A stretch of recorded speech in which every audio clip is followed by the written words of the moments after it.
ख्रिस्त में मेरे प्यारे भाइयों और बहनों, आज बहुत से लोग अपने बच्चों को यीशु के पास लाते हैं ताकि वह उन्हें अपना आशीर्वाद दे सकें। हालांकि यीशु के चेले उन्हें यीशु के पास आने से रोकते हैं और उन्हें डांटते हैं, उन्हें फटकार लगाते हैं। जब यीशु को यह पता चलता है कि उसके चेले क्या कर रहे हैं तो उसने उन्हें कड़ी फटकार लगाते हैं। वे उनसे कहते हैं, बच्चों को मेरे पास आने दो, उन्हें मत रोको, क्योंकि ईश्वर का राज्य ऐसे ही लोगों का है। फिर यीशु ने आगे उनसे कहा, जो कोई छोटे बालक के समान नहीं बन जाता तब तक वह ईश्वर के राज्य में प्रवेश नहीं करेगा।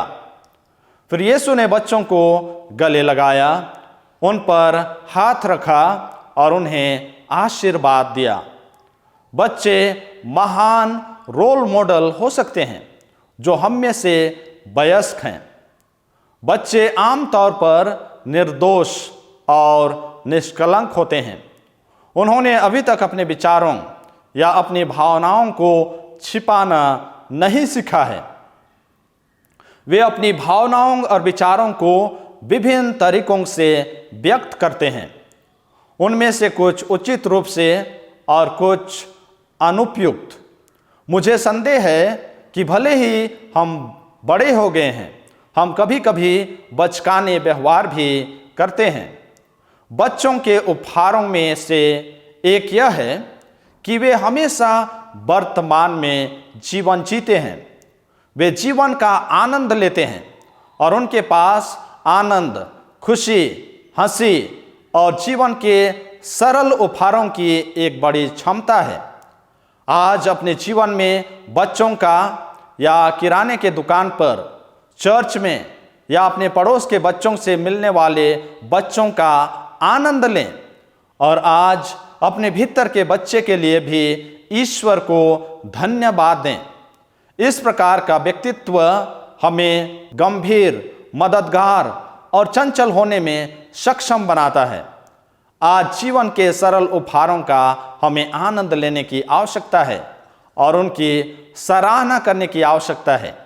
वे हमारे चारों ओर विद्यमान हैं और इस प्रकार हम सच्चे मन से प्रभु का अनुसरण कर सकेंगे और उस पर अपना पूर्ण विश्वास रख सकेंगे। क्योंकि यदि हम अपने हृदय को शुद्ध करते हैं, पवित्र करते हैं, हम अपने हृदय को ईश्वर के समान निष्कलंक बनाना चाहते हैं, तो हमें बच्चों के समान निर्दोष होने की आवश्यकता है। बच्चों के समान हमें सब कुछ एक दूसरे के सामने रखने की आवश्यकता है, अपने हृदय को खोल देने की आवश्यकता है, जिससे कि हमारे हृदय में किसी प्रकार का ईर्ष्या, किसी प्रकार का भय, किसी प्रकार का बैर ना हो और इस प्रकार हम अपने जीवन में खुशी और आनंद का अनुभव कर सकेंगे। आमीन।